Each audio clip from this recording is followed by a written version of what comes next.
안녕하세요. 세속TV 야나세무사입니다. 지난 영상에서 상속 증여에 관한 감정평가 이야기를 해봤었는데요. 감정평가사님을 모시고 감정평가에 대한 어떤 필요성도 언급을 해드렸었어요. 그만큼 요새 이제 증여의 시즌이라고 할 수 있는데요. 이제 많은 분들이 5월 10일 기준으로 세법이 바뀌면서 정권이 바뀌었죠. 그래서 세법에 대해서 어느 정도 규제가 많이 완화되었기 때문에 제가 초반에 올 초에 컨설팅을 할 때만 해도 수많은 요건들을 많이 확인해야 했고 변수 요소들이 많았어요. 그런데 5월 10일 이후에 이제 다주택자 중과 완화 규정, 그리고 일시적 2주택자에 대한 보유기간, 재기산 폐지 등등 아주 많은 규정들이 변경된 건 아니지만 그래도 정말 다주택자에 관한 어떤 혜택, 그리고 일시적 2주택 특례 규정에 대해서 꼭 언급해 드려야 이제 올해 안에 어떤 결정을 지을 때 도움이 되실 것 같아서 영상을 준비해 봤으니까 영상 끝까지 한번 시청해 주시면 감사하겠습니다.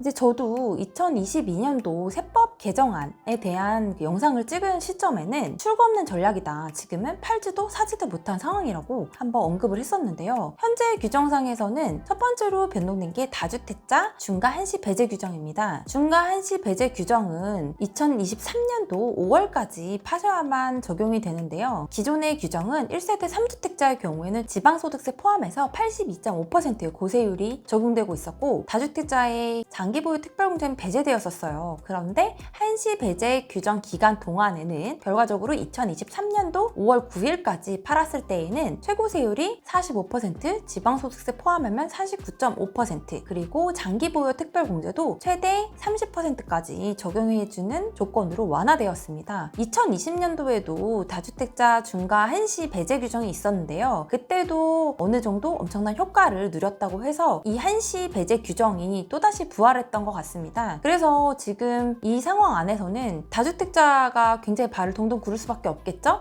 왜냐하면 내년 5월까지 집을 팔아야 되는 상황이 발생했으니까요. 지금도 급매물이 굉장히 많이 나오고 있는데 혹시라도 양도가 안 된다 하더라도 우리가 활용하실 수 있는 또 한 가지 대안이 있습니다. 그 한 가지 대안 중에 하나는 증여인데요. 특히 다주택자의 경우에는 내가 거주하고 있는 주택 이외에도 세입자한테 이제 세를 준 주택들도 갖고 계시잖아요. 그래서 그런 주택들에 대해서는 이제 부담부 증여를 할 수 있는 요건이 되는데요. 부담부 증여는 아시다시피 부담을 주는 증여다 해서 채무가 껴있는 증여입니다. 그래서 만약에 세입자가 껴있는 주택을 증여할 수 있는 적기의 시기가 되는데요. 부담부 증여에서 증여세만 나오는 게 아니라 양도세도 나오는 거 알고 계시죠? 그 채무분에 대해서는 양도세를 부담하게 되는데 그 양도세의 중과가 지금 한시 배제적이기 때문에 혹시라도 팔지 못하신다면 올해 안에 눈물을 머금고라도 증여라도 진행하시는 게 좋습니다. 증여를 해야 되는 이유 중에 하나는 채무 부담분에 대해서 양도세도 굉장히 지금 혜택을 누리고 있고 3년 이상 보유한 주택은 장기 보유 혜택까지 받을 수도 있으니까 혹시 뭐 소득이 있는 성년의 자녀, 어떤 무주택자 자녀가 있으신 분들은 증여를 해두시면 양도세 혜택을 누리실 수도 있는 거죠. 뭐 증여세율 같은 경우는 변동이 없지만 중요한 건 취득세입니다. 취득세 같은 경우는 증여를 할 때 무조건 발생하는 세금인 거 아시죠? 증여를 할 때는 명의가 바뀌는 거기 때문에 취득세가 반드시 발생하고 있고 여기서 좀 중요한 핵심적인 부분은 내년부터 취득세가 변경된다고 합니다. 어떤 부분이 변경되는 거냐면 현재 세법상에서는 증여나 상속의 경우에는 시가로 판정하게 되어 있는데 취득세의 기준이 되는 거는 이제 기준 공시지가예요. 그러니까 사실상 취득세율이 조금 올라갔다 하더라도 일반적인 뭐 공동주택 가격이라던가 뭐 기준시가, 공시지가 같은 경우에는 내가 실제 거래되는 가액에 비해서 굉장히 현저히 낮게 측정이 돼 있어서 세율은 조금 높지만 그래도 취득세 부담이 그렇게까지 뭐 억 단위, 뭐 양도세처럼 몇 억씩 되진 않았어요. 근데 이게 내년부터는 실거래가 기준으로 취득세를 과세한다고 하니까 뭐 내년 5월까지가 양도세 중과 배제 규정 기간이라 하더라도 올해 안에 결정하시는 게 좋겠죠. 내년이 지나면 당연히 취득세까지도 많이 나올 테니까 5월달 안에 양도세 혜택을 받는다 하더라도 현재 올해 안에 하셔야만 이중 혜택을 누리실 수 있습니다. 그러니까 이거는 부담부 증여에 해당되는 이야기니까 부담부 증여에 내가 다주택자인데 집을 못 팔았다 하시는 경우에는 반드시 증여를 올해 안에 진행하시는 게 좋겠습니다. 증여에 소요된 기간 자체가 이제 내가 결정을 하면 법무사와 세무사가 같이 통합해서 뭐 1, 2주 정도의 시간이 걸리기 때문에 이거를 이제 연말 돼서 불이 나게 하시게 되면은 이제 몰려서 그게 이제 좀 진행이 어려울 수도 있어요. 그래서 지금 시점에 한번 집을 어느 정도 파는 게 가장 좋고 팔지 못한다면 증여라도 하셔서 다주택자 그 양도 이번에도 중과 혜택을 보시길 바랄게요. 2020년도에도 이런 케이스가 있었는데 사실 그 중과일 때 컨설팅을 받으시고 딱 중과 배제가 되니까 그거에 대한 비교 분석을 해드린 적이 있거든요. 중과 배제 때는 당연히 억 단위 이상의 혜택을 보신 분들이 꽤 있으셔서 이 영상을 찍을 때 좀 생각이 나더라고요. 그래서 현재도 이제 그런 걸 기반으로 이제 법이 바뀐 거에 대해서 이제 정말 필요하잖아요. 너무 많이 바뀌었고 정권이 바뀐다고 해도 사실상 이런 부분 다 일일이 또 아는 게 또 어렵고 하다 보니까 지금 뭐 집하는 거에 너무 머리 아프신 분들은 이 영상 보시면서 다른 방안을 세우시는 적기의 시기라고 판단이 듭니다.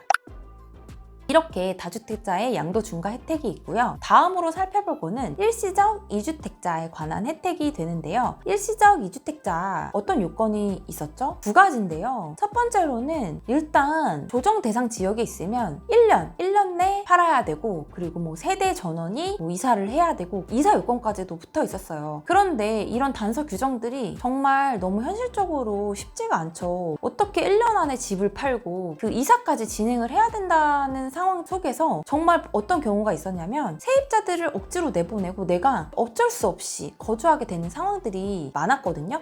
그런데 사실 이사라는 게 그렇게 쉬운 것도 아니고 주택 팔리는 것도 쉬운 것도 아니잖아요. 저도 이 규정 나왔을 때 이거 현실적으로 좀 불가능하지 않느냐 생각을 했었는데 정권이 바뀌면서 이 부분에 대해서 너무 현실과 동떨어져 있다고 판단을 해서 2년 안에 팔기만 하면 이제 비과세 혜택을 누릴 수 있도록 전면 개정되었습니다. 그래서 뭐 기타 지역 같은 경우는 3년의 규정이 있는데 그래도 이제 1년 안에 들어갔던 분들은 2년이라는 기간이 주어졌기 때문에 지금이라도 내가 일시적 2주택 비과세 혜택을 누리시려고 한 번쯤 체크해 보셨던 분들은 신규주택 취득 시점 확인하셔서 내 종전주택과 신규주택의 취득 시점과의 1년 그리고 2년 안에 종전주택을 팔게 되면 비과세 받을 수 있다. 그 부분은 2022년도 5월 10일 양도분부터 적용이 되니까 한번 참고해 보시고 좀 시간을 벌었다고 좋아하셔도 될 것 같습니다. 그래서 일시적 2주택의 혜택을 받을 수 있다라고 생각을 하는데 또 하나의 걸림돌이 있었어요. 그 걸림돌은 무엇이냐면 최종 1주택, 최종 1주택의 판단인데요. 이제 다주택자의 경우에 내가 이제 뭐 한 주택이라도 일시적 2주택의 혜택을 받기 위해서 굉장히 이제 빠른 시간 안에 주택을 취득하신 분들 있잖아요. 그런 분들이 뭐 주택을 팔고 해서 2주택이 남았어요. 그런데 일시적 2주택의 혜택을 받으려고 보니 최종 1주택이 된 시점으로부터 보유기간을 재계산한다고 했었죠. 그러니까 주택이 뭐 3주택이었다 한 주택을 처분하고 나머지 하나를 비과세를 받기 위해서 요건을 검토하는 와중에 최종 1주택이 된 시점부터 보유기간을 재계산하게 되면 굉장히 오랫동안 보유하고 있던 주택이 있어요. 그걸 팔려고 하면은 그 전에 바로 팔았던 뭐 A주택이라고 하면 A, B, C 중에 A는 먼저 팔았고 그 다음 B와 C가 남은 와중에 B를 팔려고 보니 A주택을 팔았던 시점으로부터 재계산한다는 거죠. 그러면 내가 B주택을 굉장히 오랫동안 보유했다고 했을 때는 좀 불합리할 수 있죠. 그렇지만 그게 규정이 그렇게 됐기 때문에 재계산 제도가 있었어요. 그러니 당연히 다주택자 경우에 내가 조금이라도 세금 혜택을 보기 위해서 어떤 방안을 마련할 수 있는 출구가 전혀 없었던 거죠. 그런데 이 부분도 보유기간 재계산에 대한 제도가 폐지가 되면서 내가 그냥 일시적 2주택 그 요건만 충족한다면 보유기간은 이제 오랫동안 보유했다면 그거에 대해서 인정을 해주겠다라고 해서 보유기간 재계산 제도가 폐지되었습니다. 이것도 판단하는데 너무나 어려움이 있어서 보유기간 재계산 때문에 또 거주 요건도 충족해야 되고 그래서 일부러 또 막 들어가시는 분들 이제 오래된 주택에 다시 들어가서 그 기간을 맞춰서 비과세 혜택을 누리시려고 어마어마한 대란이 많이 있었는데요. 그러다 보니까 사실상 제가 봤을 때 현재 시점에서는 임대인이고 임차인이고 모두가 필요하신 것 같아요. 다주택자 이것도 뭐 세법이 너무 많이 병등되니까 세무사인 저도 너무 이제 좀 피로감을 느끼게 됐었는데요. 어찌됐건 이렇게 좀 완화해주는 규정이 있었다는 거. 근데 이게 벌써 나온 지 거의 6개월이 다 돼가고 있죠. 그래서 좀 액션을 하시는 분들이 있고 그리고 좀 준비만 하시고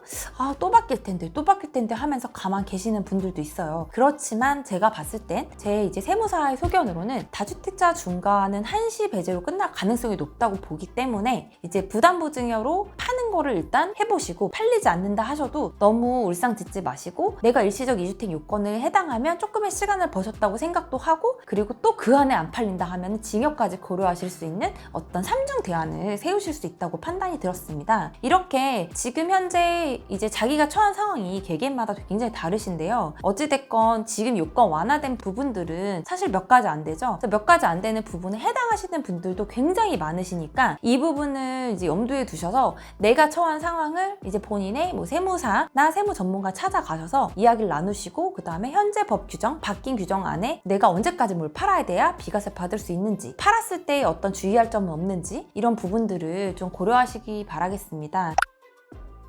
추가적으로 일단 임대주택 사업자 같은 경우도 작년 올해 기준으로 자동말소, 자진말소 많이 되었는데요. 자진말소 하신 분들은 2분의 1 이상의 의무 임대기간을 채우시면 어느 정도 거주주택에 대해서 비과세 특례를 받으실 수 있고, 자동말소된 분들도 많으시죠. 자동말소된 분들도 거주주택 같은 경우는 5년 내에 팔게 되면 비과세 특례를 받을 수 있으니까 이 부분도 참고해 주셨으면 좋을 것 같아요. 거주주택 비과세 특례라던가 이렇게 내가 특례를 받는 규정들에 대해서 한 번쯤 되짚어볼 필요가 있는 시간인 것 같습니다. 이제 저희 세무사 같은 경우도 이제 그 상반기에는 굉장히 이제 세금 신고 기간이 정해져 있기 때문에 그 부분에 대해서 이제 신고하느라 저도 많이 이제 정신이 없었는데요. 지금 현재 시점에서는 이제 바뀐 규정에 대해서 내가 적용받을 수 있는 혜택을 모조리 받으시는 게 좋을 것 같아요. 상반기에 저한테 컨설팅 받으셨던 분들도 지금 조금 플랜이 많이 바뀌었기 때문에 사실 저는 웃으면서 또 말씀드릴 수 있거든요. 내가 팔아야 되는 정확한 기간, 그리고 내가 특례를 받을 수 있는 어떤 요건에 해당하는 게 없는지 체크해 보시기 바라겠습니다.